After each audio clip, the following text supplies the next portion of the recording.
everyone, my name is Sandra. Welcome back to my channel. So today I wanted to do a project with lettering and also blending using my Karin Pro brush markers. I have not done this, and basically I haven't done a video on the Karin markers since I did my review. And if you are curious, I will link that for you. And just so you know, I pretty much did the review and that was it. So I'm excited to kind of get back into using them. So in this particular video, I did use smooth bristle paper because that has been said to be the easiest to blend on. So you will notice if you try blending on just any normal old copy paper, that if you blend too much, your copy paper will rip up and it'll start peeling and it just won't look the greatest. So I needed something that had kind of like a thicker base and also that wouldn't just start peeling in and soaking into the paper. So this bristle board is great for blending on, especially if you're doing projects or whatnot. You can either buy the size you need or you can cut the paper down to size. And because this is a project just for myself, I'm probably going to digitize it and perhaps sell it in my sticker shop. And I really like the way the finished product turns out, which you'll see shortly. So what I do here, I'm just using a regular HB pencil. So I take my art eraser and I just lightly erase the pencil drawing so that when it comes time to color over it, that I'm not picking up some of that pencil. That is one thing that you'll notice if you color like over top the pencil and you're using a light color, you'll still be able to see the pencil underneath and you cannot properly erase it once you have gone over it with a color brush pen or marker. So that is a really good tip if you want to erase your pencil. Just get an art eraser. It's kind of like a malleable clay type feel, and you can pick up that pigment and it just doesn't show underneath.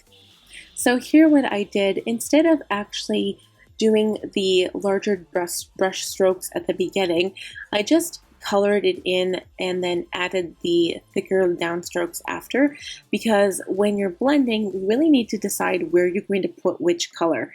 And the first tip I'll let you know right now is use the lightest color first, because once you have added a dark color, you can't blend it away, if you know what I mean. It's easier to start with light, then go darker as you progress into your work. So here as well, I wanted to capture like darkness on the S because it came down so much farther than the other letters. And again, I didn't really have any rhyme or reason to where I placed the letters. A lot of times if you're doing a professional piece, you really want to get it perfect before you put it down on the paper. But because this is for me, I kind of got lucky, I guess, because it's fairly centered. So I'm adding these variety of reds, pinks, and oranges to this. And again, I was just kind of having fun with it. It wasn't so much a pre-thought out process. I just picked some beautiful colors from the box of my Karin markers and I just went for it. So I'm just adding this yellow to the top because I thought maybe that would brighten it. And as you can see, it didn't really do a whole lot. And I do, however, when I use the blender, it actually does blend quite well. You can still see that there's some kind of like line of right through the middle where that pink and red kind of hit the orange. But overall, it worked way better than on regular paper. So the quote says, "Summer fun in the sun." And for fun, I decided to do pink and purple. And again, I wrote the entire word in pink, and then I proceeded to add the darker colors. And then, so basically, I'm going to show you a lot of different ways that I blend my markers in this video.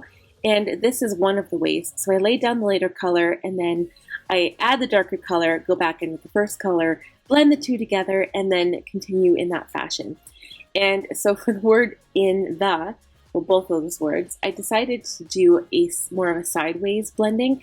So as for summer and fun, you can see it was top down, and in the is from left to right. So it's darker and then it goes lighter, and then of course it kind of goes into the green shade.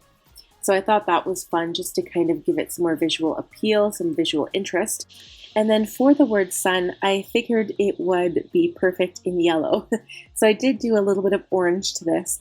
And I actually, even though the colors aren't really in order, so normally you'd have yellow first and then orange, red, etc., etc., the way that I place this on the page, it actually is really bright and beautiful and just really catches kind of the whole thing of summer for me. I love summer. It's probably one of my favorite months.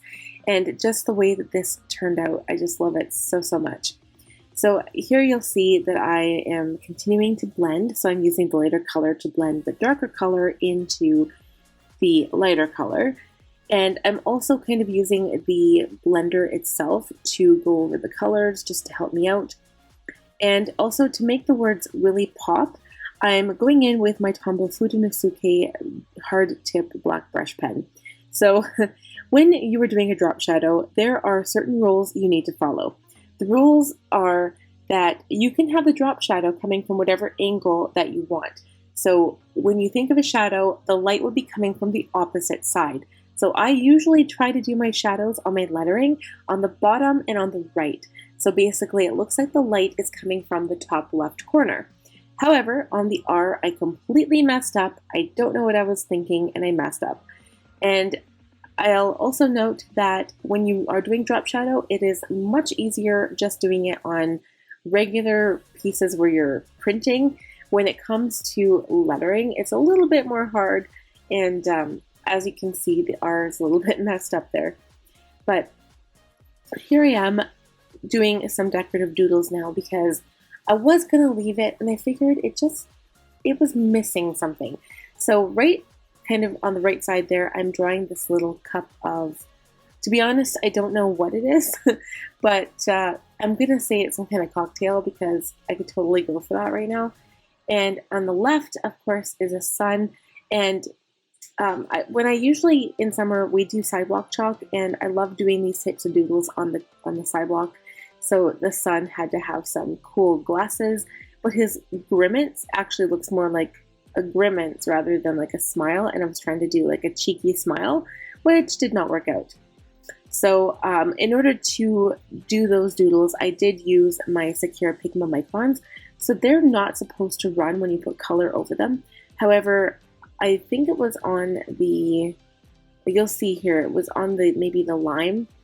I used the yellow over top of it, or the green, and it kind of got dark. So I think you have to still wait for them to dry, and it does take a little while to dry on the board, like the type of paper I'm using.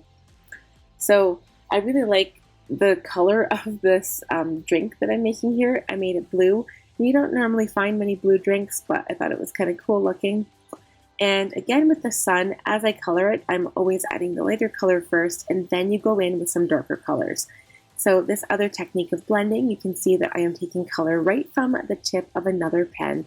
And I'm not reading my markers here because the darker color comes off as soon as you clean off the tip, and that's kind of what they're made for. Basically, any watercolor marker, you'll see everybody do that, and it just comes right off, so no worries. So I'm just coloring in the glasses, and then I do some shading to this leaf. This is a Monstera leaf, and I went in with the lighter colors first. Again, that's kind of how I color when I'm trying to blend. And I think they're a little bit darker, but I was trying to get the light to shine off of the leaf. But I really, really like how the whole project turned out. And like I said, I'm probably going to try and digitize it on my iPad. I think it's kind of a neat little colorful summer quote. And the last steps that I'll have in this is just adding some of my white gel pen on top for fun. And it really makes any lettering that you do pop, and it looks like it's coming right off the page, including using a drop shadow. It just is so cute.